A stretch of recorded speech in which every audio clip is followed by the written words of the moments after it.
Thank you, Roger. My name is Scott Hennon from Talk Radio AM 1100 The Flag and Eagle 106.9, two radio stations in Fargo-Moorhead.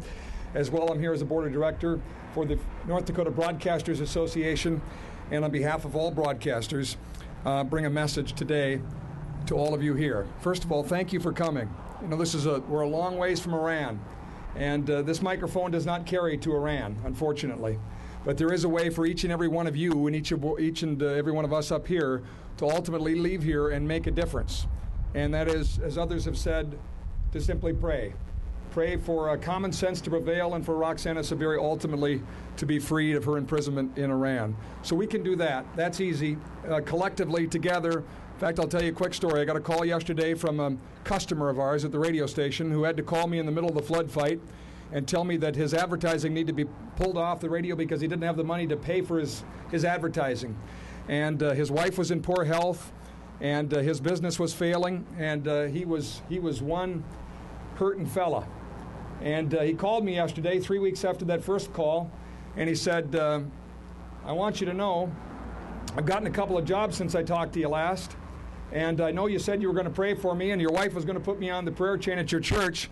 Well, he said, I got one job after another, and he said, I just hung up the phone a few minutes ago with somebody, and we got a $33,000 job, so I'm able to not have to lose the house, which I was about to, and I'm able to keep my business going. And he said, I know the only way that worked was prayer.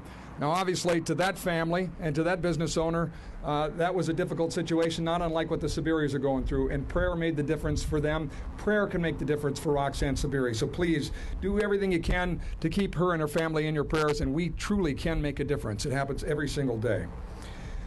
I also have a temptation, and Earl touched on this, to direct our ire at the Iranians. And I agree with Earl, it's not going to do any good, but after all, I am a conservative talk show host, and I've not spent a lot of time on the radio saying nice things about Iran.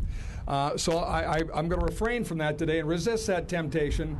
And I think, quite honestly, the diverse opinions that are here, including the speaker that's going to follow me, who happens to be of a different political persuasion, is a good example of how we can all come together for a cause like this and do whatever we can do, ultimately, to stand up for this family. So please join me in that prayer, and join me in whatever your political persuasion is, whatever your personal belief sets are. You ultimately will do everything in your power to keep this fantastic product of Concordia College and Fargo North in your prayers, and her family in your prayers going through this very difficult time. Will you do that? Thank you very much.